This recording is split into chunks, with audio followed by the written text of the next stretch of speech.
Jūs toliau žiūrite laidą NKTV, o dabar, besišypsodami ir linksmai nusiteikę, pažiūrėkite, ką dar liko pamatyti šiandien. Netrukus toliau nersime į tinkle reikalus. Nemokamai prasinešime legendinių Amerikos Route 66, o iš karto po to žaisime žaidimus mielieji.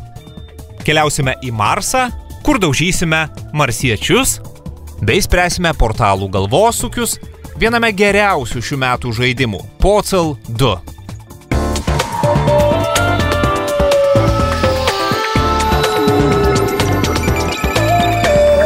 Rimvydas Banys siūlo mums pasigaminti savo atrakcioną iš domino kauliukų. Na, griūnantį atrakcioną, žinot, kaip sudedat daug domino, tada spiriate į vieną ir visą eilutę varo žemyn. Žiūrim. Štai prašau. Tuščia drobė.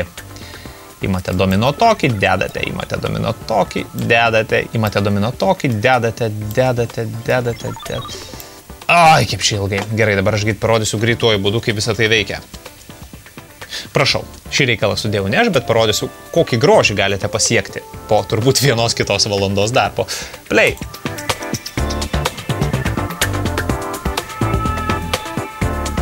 Kaip ir visada su domino, dėliojate valandas, o viskas vyksta per kelias sekundės.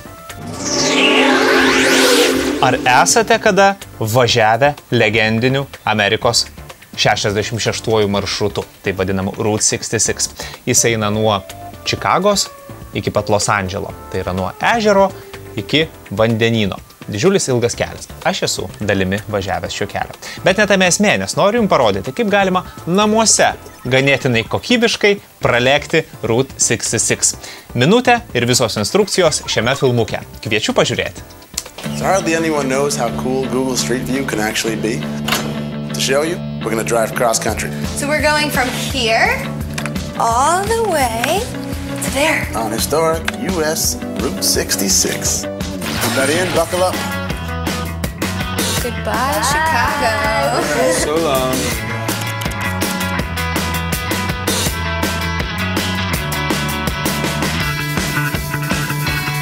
You think I can take him?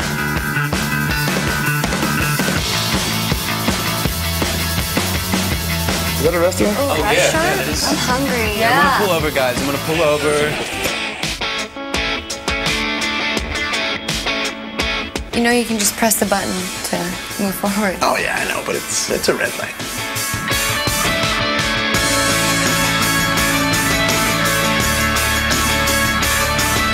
Look where we are, guys. We did it.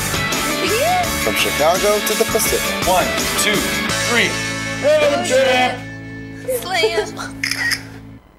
Jėga, ar ne? Iš esmės, ko jums reikia gero interneto ryšio ir brangiausio komponento, kuris turbūt prilygs kelioniai į Ameriką, tai yra gero projektoriaus. Ir svarbiausia, geros nuotaikos nepamirškite keliaudami tokiu būdu po Jungtinės Amerikos valstijas. Ačiū visai NKTV bendruomeniai prisidėjusiai prie šios rubrikos tinkle. Kaip galima prisidėti? Informacija tiem, kas galbūt neprisidėjo arba net nėra bendruomenės narys. Ok, eikite visų pirma į Facebooką, štai mūsų profilio adresas, palaikinkite mus ir tada ant sienos dėkite informaciją apie geras interneto vietas. Mūsų redaktoriai ją pasigauna, deda į laidą, rodome per teliką ir dėkojame jums. Viskas, šios dienos rubrika tinkle baigta. Mano geras draugas Martynas, taip, tas pats mėgstantis žaisti Martynas, ir vėl pagavo kablį. Žaidžia paromis. Šį kartą ne kokį normalų kompiuterinį žaidimą, net ne PS3 ir net ne Xbox'as, o piktieji paukščiukai telefone. Angry Birds, žinote, kas tai yra. Tai va, tai palikime Martyną su piktaisiais paukščiais nuošalėje, o mes pažiūrėkime, kokie yra normalūs rimti žaidimai. Jūsų dėmesiui NKTV žaidimų rubrika.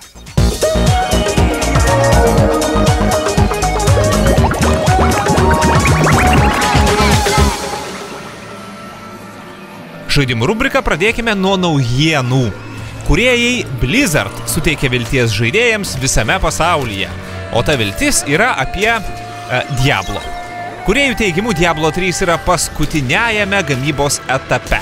Panašu, kad žaidimas yra paruoštas, dabar žiūrima, kaip jis veikia. Viena iš delsimo jį išleisti priežasčių buvo žaidimo ekonomika. Blizzard bando atrasti būdą, kaip žaidėjams lengviau keistis daiktais pačiame žaidime.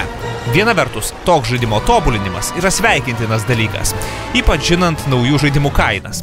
Antra vertus, net ir greitos pabaigos pažadus Blizzard gali užtempti metų metus. Šiaip ar taip, Diablo 3 yra kultinės kapoklės Diablo 2 tęsinys. Kada galėsime išbandyti naujus herojus ir ištaškyti naujas ordas demonų, dar nežinome. Kitaip nei Blizzard, lenkų kūrėja CD Projekt aiškiai baigia darbus. Jie skelbia, kad laukiamasis The Witcher 2 jau yra paruoštas ir iškeliavo į gamyklas. Malonu, kad žaidimas baigiamas be didesnių atidėliojimų. Galų gale jo laukia nemažai fanų. Pirmoji Raganiaus dalis pasirodė 2007-aisiais ir visus pribloškė, gerąja prasme. Buvo parduota bent 1,5 milijono žaidimų. Ar antroji dalis pranoks pirmąją, sužinosime jau gegužės 17 dieną.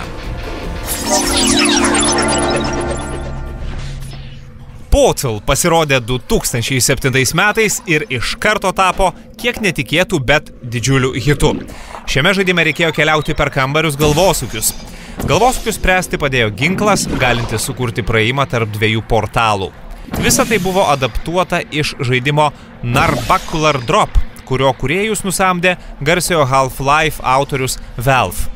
Labai aukšto įvertinimo susilaukė ir tamsų žaidimo humoro jausmas. O po 4 metų pagaliau turime tęsinį. Portal 2. Psichopatas kompiuteris GLaDOS iš pirmosios dalies yra negyvas. Pagrindinė veikėja Chell atsibunda motelio kambaryje. Greitai paaiškėja, kad tai yra bandymų triušių saugojimo konteineris griūvančiame sandėlyje. Padedama robo kompaniono, Chell susiranda portalų ginklą ir ieško kelio iš griūvančių laboratorijų komplekso. Kaip ir pirmoje dalyje, reikės susidurti su galvosūkių kambariais.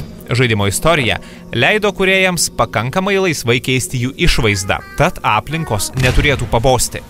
Padeda ir tai, kad gana daug laiko praleisime klajodami ir po patį Aperture Science kompleksą.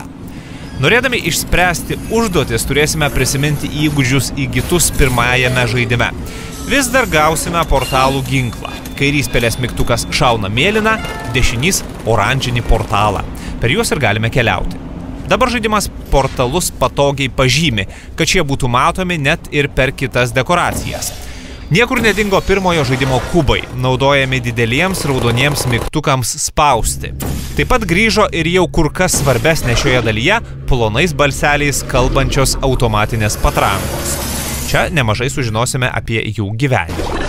Prie maskarado prisideda ir kubai prizmės, kuriais galima nukreipti lazerio spindulį norimą linkme. Atsirado ir šviesos tiltai galintis keliauti per portalus. Jais įmanoma prisidengti ir nuo priešų patrankų ugnies. Portal 2 grafika tiesiog puiki. Akį džiugina ne tik aplinkų įvairovė, bet ir jų mastas. Kartais teks apsilankyti milžiniškose olose. Žaidimas pailgintas, tad tikrai yra kur pasireikšti kūrėjų pašėlusiai vaizduotei. Aišku, visa ši graži grafika ir kubų dėliojimas yra lydimi žiauraus, bet gero humoro. Ir visa Aperture Science organizacija vis dar atrodo kaip pamišėlių įkurtas absurdo cirkas. Daugiausia šis cirkas atsiskleidžia per žaidėjo girdimus balso pranešimus. Taip pat padeda ir aplinkos nusėtos gąsdinančių plakatų. Naujasis Portal turi ir multiplayer režimą. Čia du žaidėjai gali imtis robotų vaidmens. Šie turės kartu spręsti galvosūkius, naudodami nuosavus portalų ginklus. Jų kampanija tiesa trumpesnė už pagrindinę, bet irgi smagi. Ypač gavus galimybę portalais kankinti draugą. Portal 2 yra tikrai nuostabus. Jis ne tik pateisina lūkesčius, bet ir juos pranoksta. Jį išties verta įtraukti į kompiuterinių žaidimų šlovės lentą.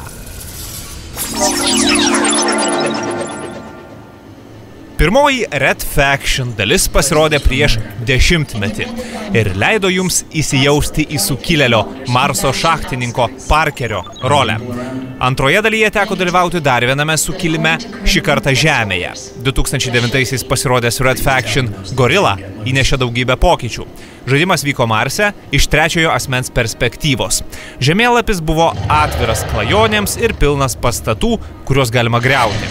Atsirado galimybė tobulinti turimus ginklus. Be to, nemažą vaidmenį atliko automobiliai, dėl ko šis produktas priminė GTA, tiesa, Marse. Šiemet turėtume sulaukti dar vienos Red Faction serijos dalies.